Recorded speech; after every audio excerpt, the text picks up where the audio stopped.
Hey folks, it's Mr. Ray here again with our next lesson in grade 12 data management.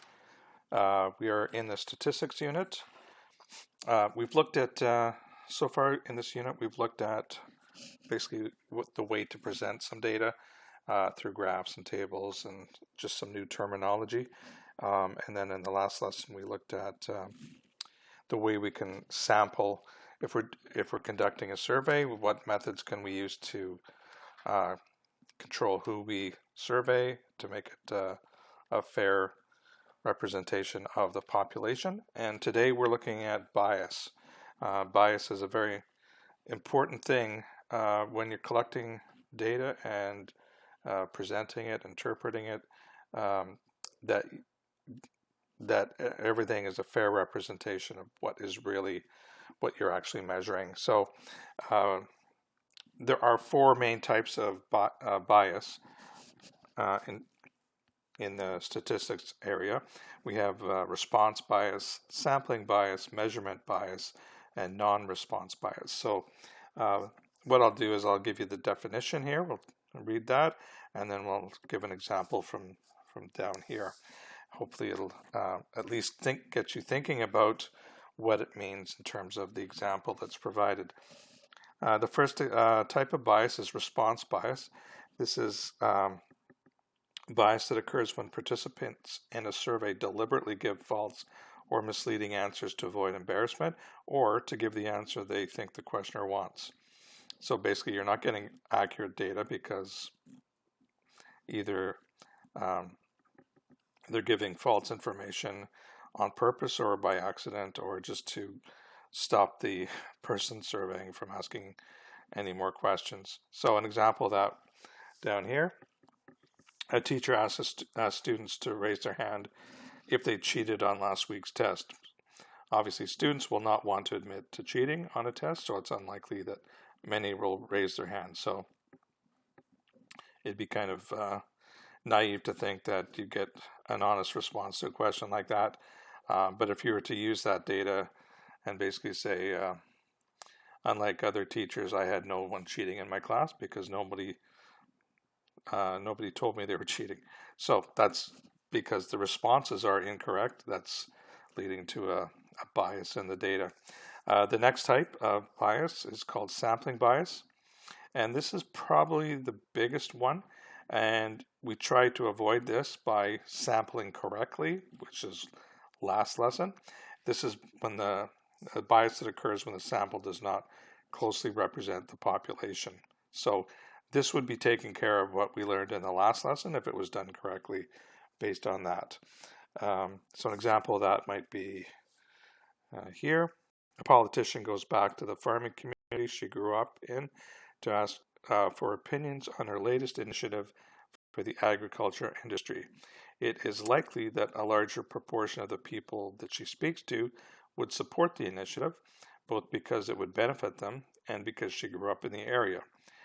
Therefore, this does not accurately represent the entire population.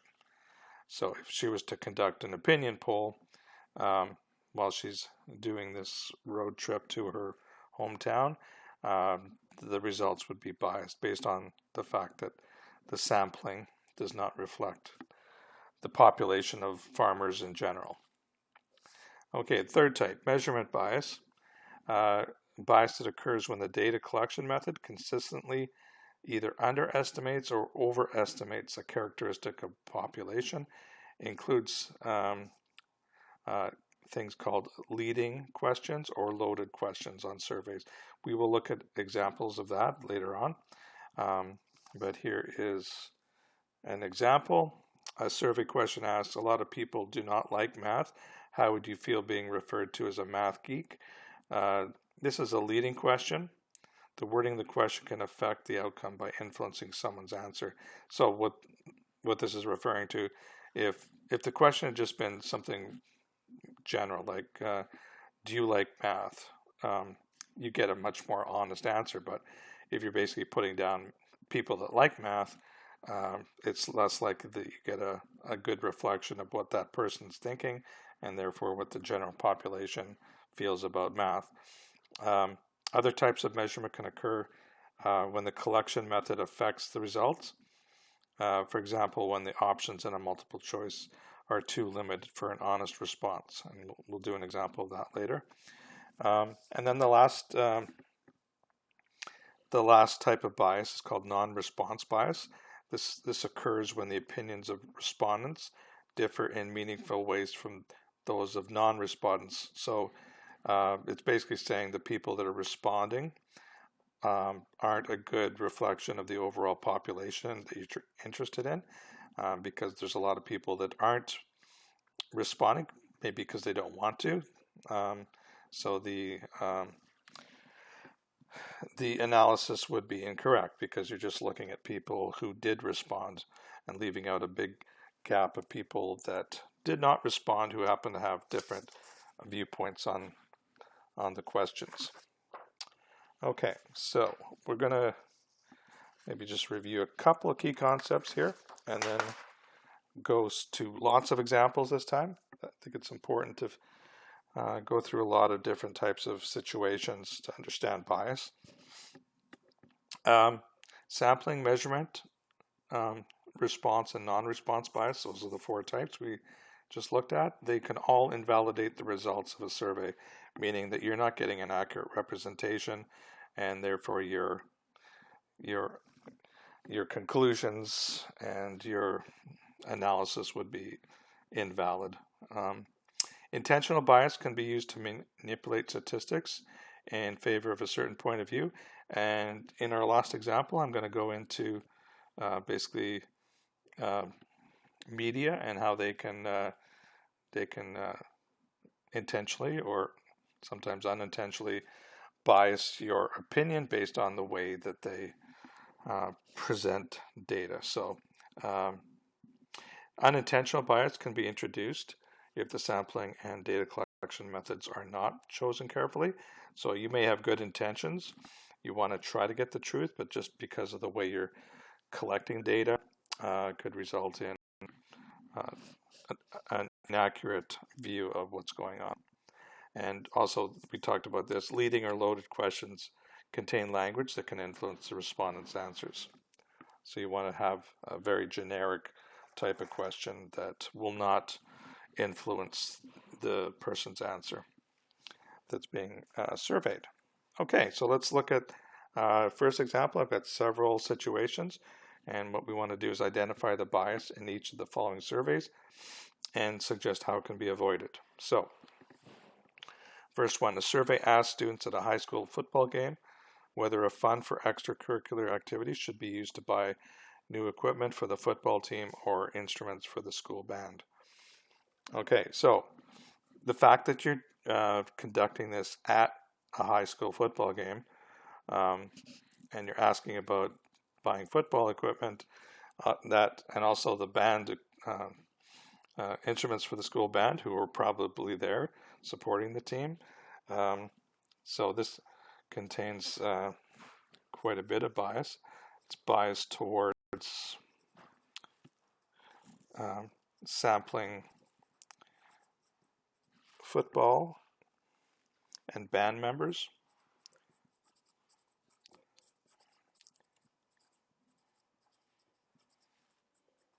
And their friends. Okay, and most of those people would probably be supporting using the funds for new football equipment or new instruments for the school band just because they have something to gain from that, or their friends do. So that would not be a very good place to ask that question. It's going to contain a lot of bias, and the overall thing is it's not representative of the school population.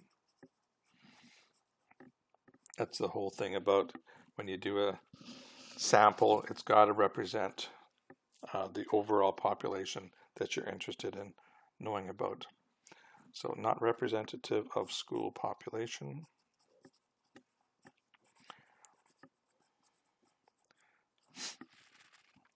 And the way we can get around this, how we could avoid this, is maybe ask the question, conduct the survey at a neutral location.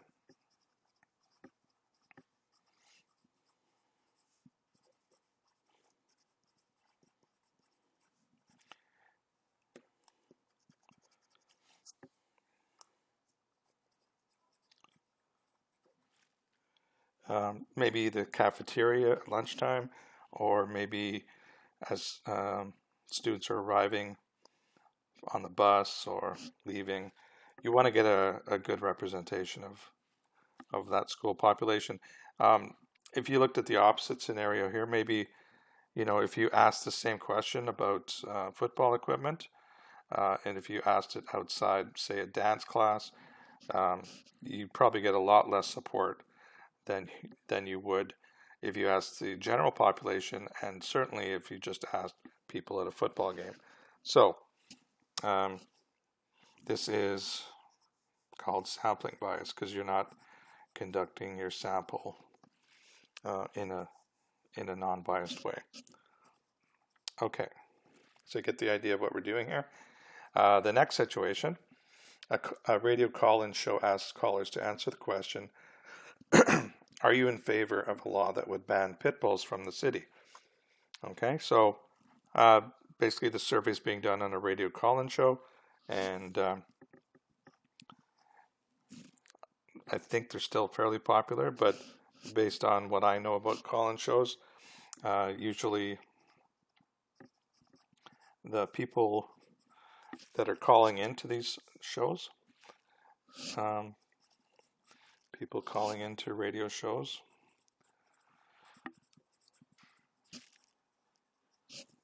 usually, and this, I might be biased in this myself, usually have extreme views.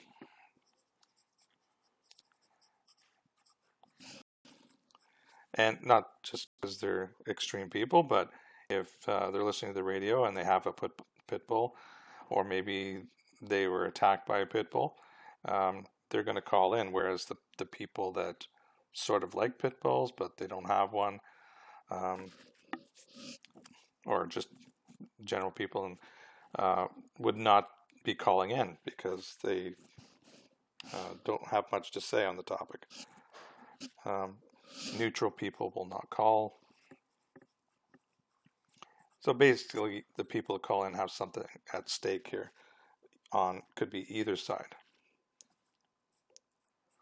Will not call. So we call this non-response bias. Now, the reason why this is non-response is because the people that don't have an extreme view on this topic will not be calling in, so your views will be fairly extreme. We also have sampling bias, and the reason for that is you're only surveying people that happen to be listening to the radio station at that time. Okay, so it's not a good representation of the population. So only radio listeners are participating.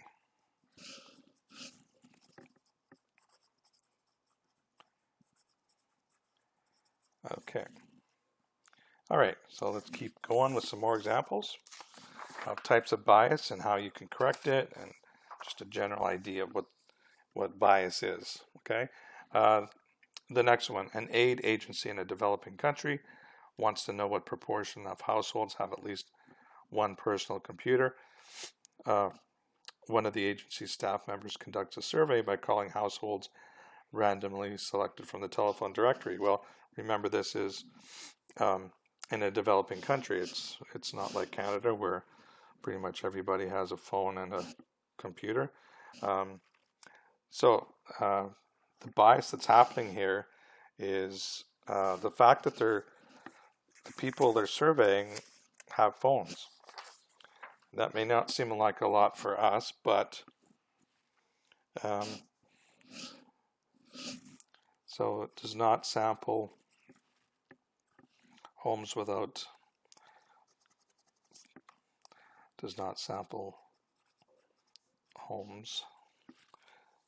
phones.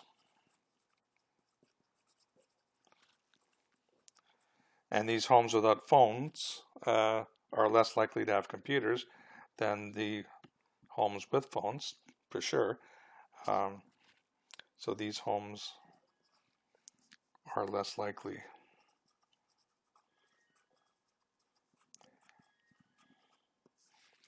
to have computers.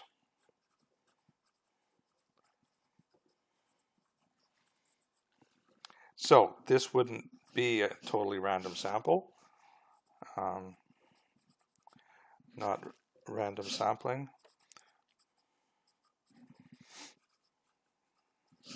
So therefore it has sampling bias. You can always say it's survey or data collection has sampling survey when the general population is not properly represented, that it might be more heavily weighted towards one side of the question or questioning. Sampling bias. It's hard to write and talk at the same time for me. Okay, next example. Families in a neighborhood are told they are part of a study about healthy eating habits, and I guess they're told that somebody will be coming by in the next few weeks to talk about healthy eating habits. That's the idea of this. So if somebody's warned that they're going to be discussing something, in this case, it's likely the families will start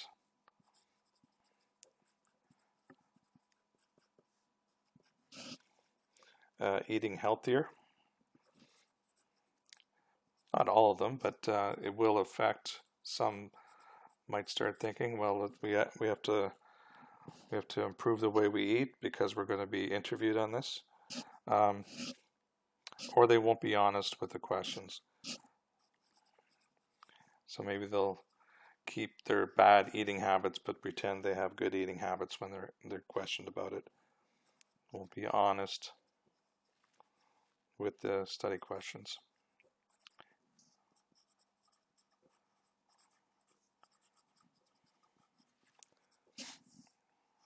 So this would be response bias, because the responses they're not totally truthful. Next question, a very quick one. A survey asked, who's the greatest basketball player of all time, Michael Jordan or LeBron James? Well, what if you think it happened to be maybe somebody from the past, like Kareem Abdul-Jabbar or Dr. J or Kobe Bryant? So this doesn't leave a lot of potential answers when it's just giving two choices. I mean, if they asked who's the greatest basketball player of all time, that might be a little bit better because it's not putting these two names in your head right away, even though they might come to your mind as soon as you hear the question. So the problem here is only two choices given.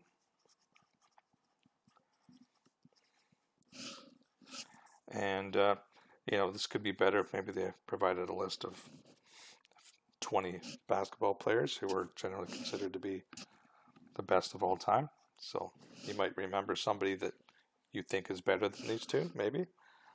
And this is response bias. This is what's called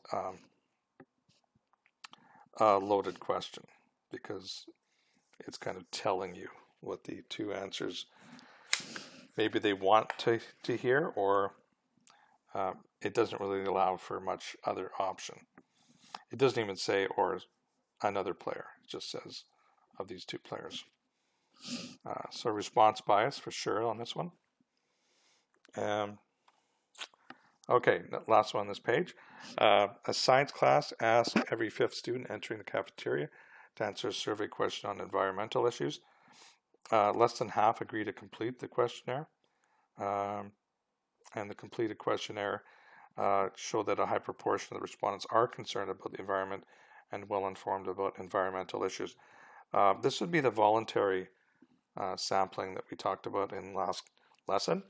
So, you're not forcing anyone to answer, and you're basically putting a paper in front asking if they want to complete a survey about environmental issues. So this is where students who don't care about the environment, or it's not one of their main focuses, these students are less likely to participate. Students who don't care about environment are less likely to participate than those that's something they care deeply about. So it's good that they're participating, but if you're trying to get an accurate feeling for students at your school and how they feel about the environment, the data will be biased because the people that aren't filling out the forms are probably the people that don't care as much. So we call that non-response bias because the people that aren't responding are tipping the data towards the other side of it, the people that care deeply about it. Okay. Let's continue on. So same kind of idea. So we're going to identify the bias in each following surveys, suggest how it could be avoided. Okay. So we're going to add that extra dimension about how could we fix this since we know it's biased. A highway engineer suggests that an economical way to survey traffic speeds on an expressway would be to have police officers who patrol the highway, that they record the speed of the traffic around them every hour. Well, we all know that you see a police car on the road, everybody slows down. So if you're trying to accurately measure the speed of the highway, that's probably the worst thing you could do because everybody's going to affect their speed. They're going to lower their speed. So speed is affected by seeing police cars. I think that's a universal thing.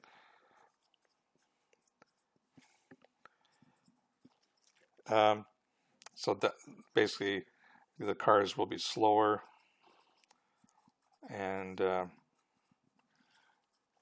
this won't be representative of the population, the true speed of the highway.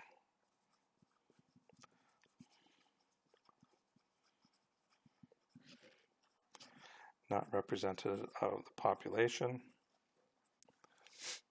And this would be measurement bias because you're obviously measuring the speed incorrectly. And how could we fix this? Well, if you still wanted to do with police, you could use unmarked vehicles. And they're very good at doing this now. I saw a pickup truck the other day there was an undercover police officer pulling someone over. Wasn't me, thankfully. And you could also use photo radar, which is basically unmanned detection of speed. You don't have to give out tickets if you use photo radar, but you can at least measure the speeds. That will be less biased than if a police car is driving around. Okay, this one here. This one's a lot like the greatest basketball player question. As part of a survey of the greatest hits of all time, a radio station asked its listeners which was the best song by the Beatles, and it lists 3 songs: Help, Nowhere Man, In My Life, or at least this time they're giving another category. But you can be assured that I'm pretty sure these 3 songs will be in the top 3 of this list of the survey. People will forget their actual favorite song and they'll just go with one of these 3, or they'll just take the easy way out. So this is a leading question. I think I might have said the basketball player was a loaded question. That would be wrong. This is a leading question, and it's biased towards these 3 songs. And you know what? Somebody doing this survey might, they might not be trying to influence the data collected, but maybe that's the only 3 they could think of at the time. But that is definitely going to lead to biased results. So this is measurement bias. And the way we could avoid this, just like the basketball player greatest basketball player of all time, is to provide more songs for choices.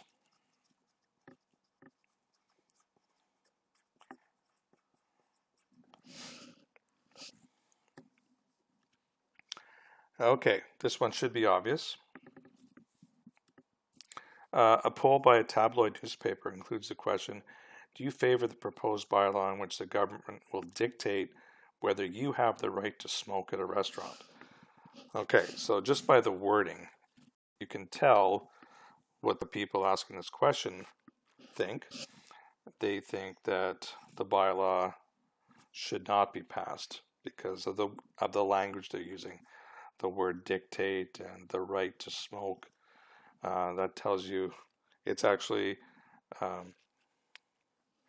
this is a loaded question because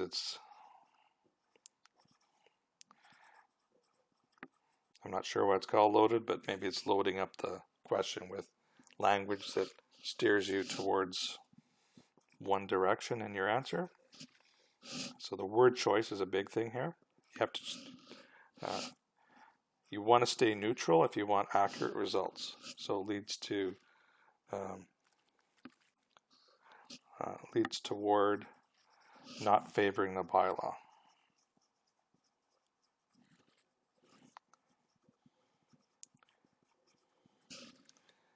And this again is measurement bias.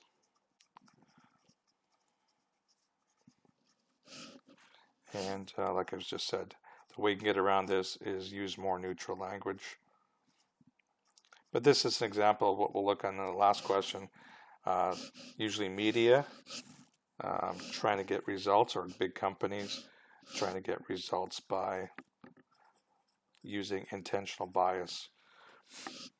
Okay, and then the last one. Teacher has just explained a particularly difficult concept to her class and wants to check that all the students have grasped the concept. She asked those who did not understand to put up their hands. So this is a little bit like the one about the cheating earlier on, but I don't think any teacher would ever ask that question. This might be a question you hear your teacher ask quite a bit. You know, who didn't understand this? And again, this comes to the students, you know, they don't want to be embarrassed by putting up their hand that they don't understand something. So students won't respond honestly. You might get one or two people putting up their hand, but the vast majority will not due to embarrassment in front of their friends. We call this non-response bias again because there's people that aren't responding to the question, that it's going to tilt the data in the direction where it's not going to be accurate. Okay, and how could we get around this? Well, maybe you could use an anonymous method.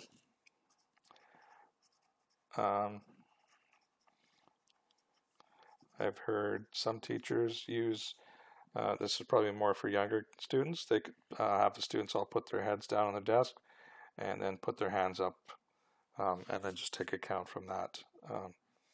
And students would be a little bit more honest, but still I'm sure that some would still not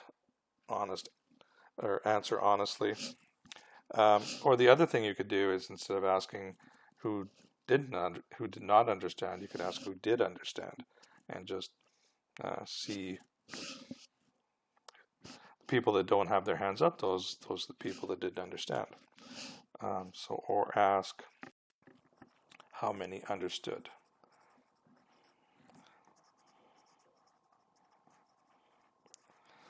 Okay. Got a lot of writing in this lesson. Okay, here's the fun part. Okay, and if there's one thing that you can walk away from this course with, let it be this example, because it's called Misleading Statistics, and I hope maybe I can open your eyes to, using a few of these examples, some of the things that you'll see out there that might cause you to misinterpret surveys or graphs or things like that. So let's look at that.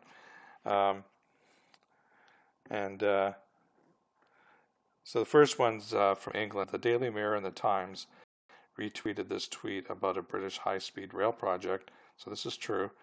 It's called HS2, that is expected to take 20 years to complete.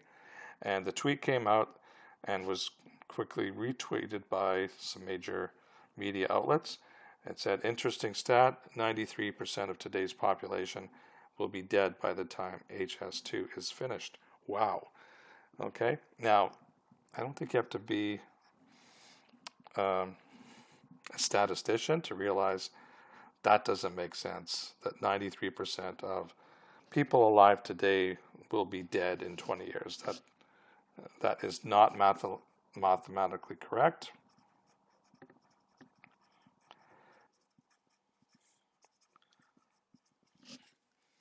And it's not even close.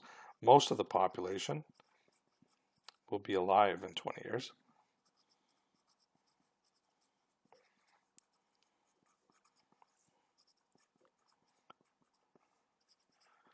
Assuming we don't have some major catastrophe. But I would estimate that if the correct version of that number, 93%, should probably be more like 15% or maybe even lower. Now the thing about this is, the knowledge I want you to take from this is a lot of media outlets, especially in the internet era we're in, they did not check the facts.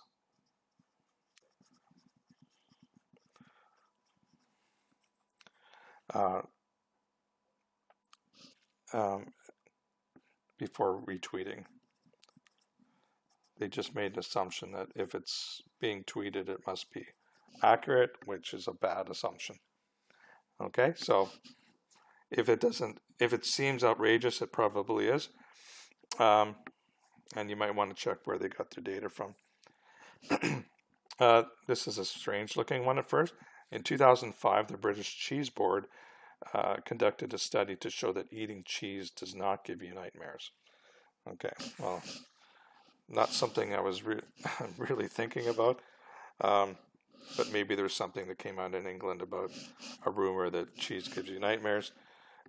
So the thing I'd like you to think about in this, when you have a company or organization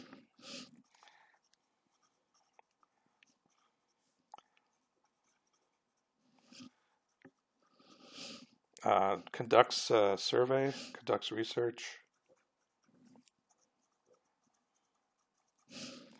to disprove negative effects,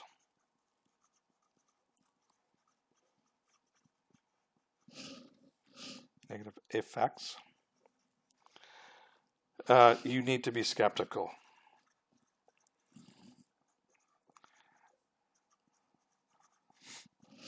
About the collection and validity of the data. Because, the company has a lot at stake if something comes out saying that, using their product has a negative effect or impact on people. They will spend a lot of money to shoot that down so that sales are not affected. So they are willing to bend the bar a little bit with honesty. They might have a lot of bias in the way they collect the data and analyze the data. So anytime you hear a survey a company has put out about themselves, you have to be skeptical. If the survey came out from a neutral third party, that's a different story. But I know in the 60s when it wasn't totally proven that cigarettes cause cancer, all the cigarette companies put out lots of surveys about how it's not, it didn't cause any kind of harmful disease. And later on, we all understood that it did. So that was a lesson for a lot of people. Okay, so those that one's kind of negative. So didn't want to bring you down, but here's one here. It's a pie chart or a circle graph on your classmate's eye color. So we looked at circle graphs in the first lesson. Now this one here, it's got a different scale here. I forget what you call this. Interprets that this is this color represents a certain part of the graph, and there's a percent. So the problem with this one, and it happened to me as soon as I looked at it, I was looking at for what was it, brown eyes. So I was looking for brown eyes, and I immediately went to this 1% sliver because these colors were very close.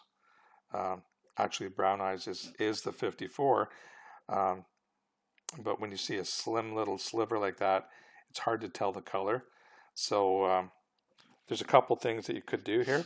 Well, first of all, the color of the wedges for brown and gray. So the wedges are the pie shapes for brown and green. Sorry, brown and gray. Are very similar, or too similar. So if you're going to do this type of graph, choose very different colors. And I think I mentioned on the first lesson, when you have a sliver like this, you know, you can't rely on the color there. You would probably just put the eye color here, the gray. Okay. So my suggestion would be, instead of putting the big percentage there, maybe put in the actual name of the color. Should write the color.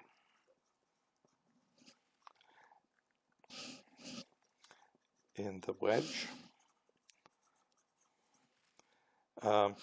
Or better yet, or maybe combined, if you're going to use a color, I mean, the whole survey is about color of eyes, so why not use the same color that it represents? So the brown should be brown, the blue should be blue, the green should be green. I guess nobody has yellow eyes, but you know, that would be at least in the right direction, I think. Or what I was just saying, or use the same wedge color.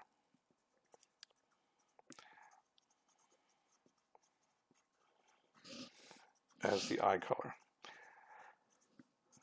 Okay, so this wasn't a real bias thing. It was just visual mistakes can happen from looking at that, and I don't think it was intentional, but it could lead to misperceptions about the information. So your presentation is very important. Here's one here. I'll move along. Newscaster reports about a survey that asked, did scientists falsify research to support their own theories on climate change? So that's a fairly intense statement or question. And they reported the following summary: 59% somewhat likely, 35% very likely, 26% not very likely. So the first thing I notice is, oh, a lot of people think it's quite likely to, very likely, or likely at least. And not many people think that it doesn't happen. Now, the next thing I noticed was these numbers. So if I round these up, so that's like 60%, 95%. Well, this puts it well over 100%. So something went wrong here. So percentages add up to more than 100%. So obviously that's wrong. Some people might not notice it and just interpret it incorrectly. Now, I want to put the actual data that they got this from. So what they did is they condensed, they did a summary by themselves, and not a very good summary. The actual data was 35% very likely, which that's what was put there, and 24% somewhat likely,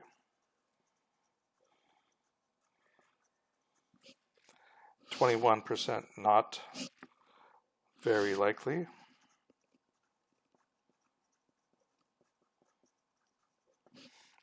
5% not at all likely,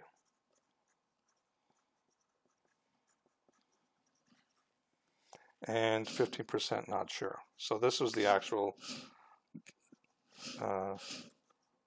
data that the surveyors had, the report that came out. So when you look at it, you can kind of see what they did. Well, first of all, they went from 5 categories to 3, and I mentioned that the 35 was the same, but the 59, like, where did that come from? Somewhat likely was actually 24, but you can see what they did was they added these two together, so they double counted that 35% of very likely in 2 categories here, and then they conveniently ignored not sure, and they even combined the not very likely, not at all likely, into 26%. So they did some creative double counting.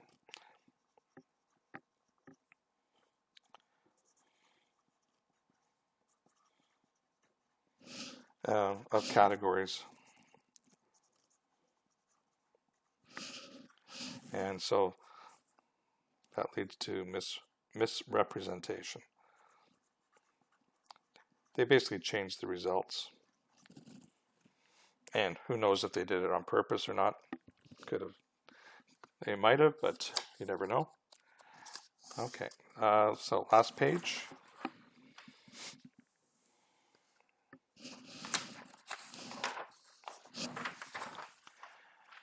Okay, this is another one that seems pretty odd. Like, why would I put this here?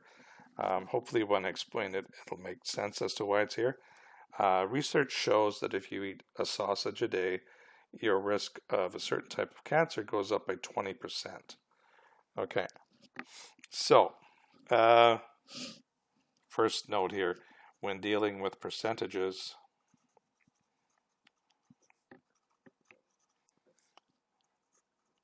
be careful.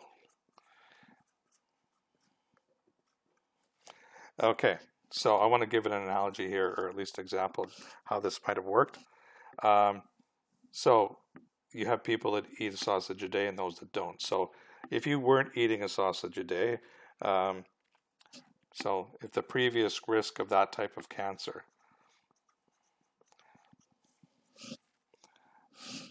say that's, I have no idea, doesn't even say what type it was, say it was 1% of the population.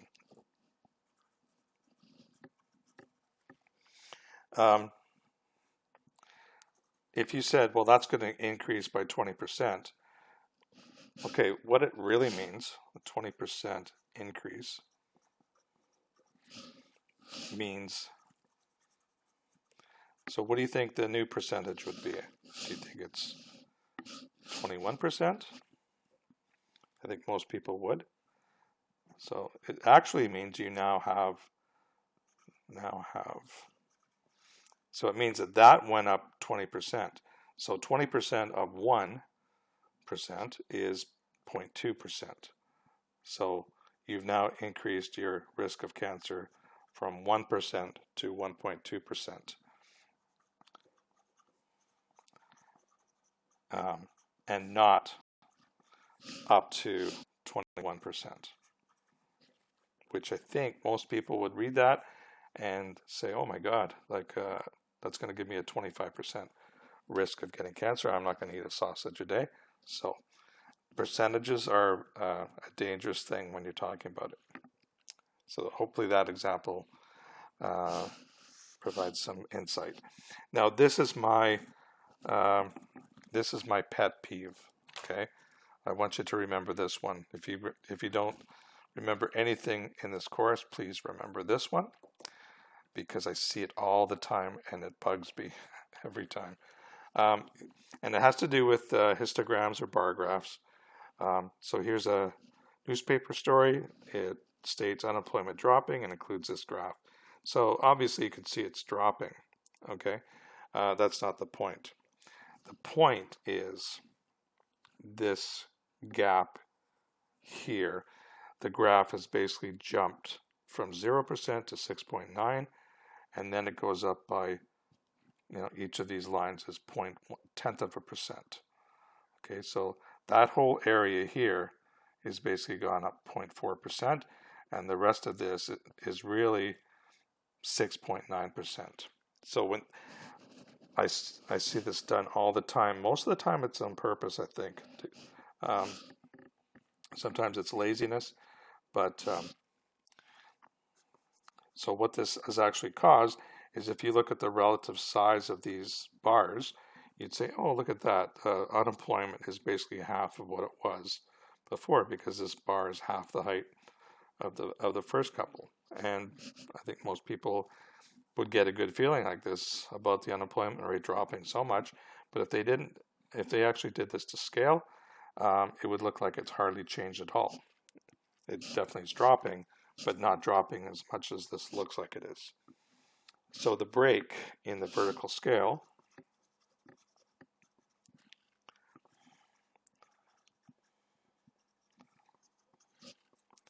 makes it look like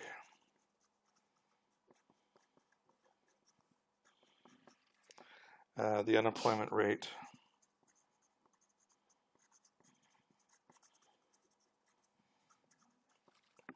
is half of what it was.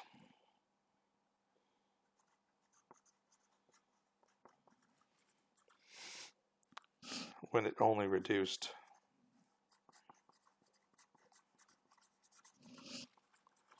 from 7.2% to 6.9%, which isn't, it's good that it's dropping, but it's not dropping as much as that looks like it is. Okay, so please remember this one, if not for yourselves, maybe for the next test. Okay, the last one here, I think we've had enough examples. This will be the last one. A yogurt manufacturer states that 67% of customers surveyed claimed they lost weight while eating its brand of yogurt. Well, that sounds impressive. And I'm sure a lot of people would read that and go out and buy a lot of that yogurt, because they like to lose weight. But you have to think of this situation. A lot of people who eat yogurt are trying to lose weight, and that might not be the only way they're trying to lose weight. They might be exercising, playing sports, cutting down on bad food. Could be a lot of things they're doing besides eating that yogurt. So many people who eat yogurt, now I'm not saying everybody who eats yogurt is trying to lose weight, but I'm sure it's a pretty big percentage.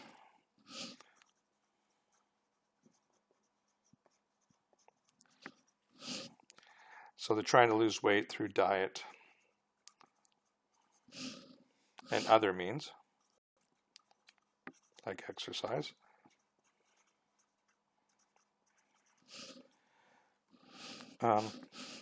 So it looks like the yogurt company is taking credit for that. It's not talking about all the other things that these people who are trying to lose weight are doing. So it's taking credit for any weight loss, because there's no mention of any other kind of diet change or lifestyle change that these people might be doing that might have a bigger impact. The other thing that comes to mind for me here is it almost implies that their brand is better than other yogurt because their customers are losing weight. So it'd be interesting to know, would this be any different for other yogurt brands? For other brands of yogurt. Okay. So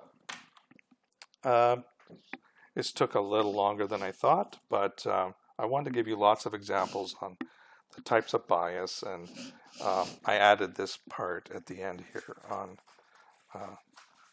statistics that you see in the media that can be misleading. And hopefully you take a little bit away from this and try to be skeptical when you're seeing stuff on the news. You know, a lot of it is true, but a lot of it can sway people in the way that companies or media outlets are trying to affect your opinion on something. So please, you know, please be objective and remember some of these techniques that we just talked about. So have a little bit of homework, not a whole lot, just maybe some more examples of these types of bias, and just to get you more familiar and confident about knowing what the different types are. Okay, so that's it for today. Our next lesson, we're going to be looking at data. When we look at data, we call it central tendency, things like the mean, median, and mode, and we'll be looking at some other aspects as well. So we're going to be getting into that next lesson. So until then, have yourselves a great day, and we'll see you then.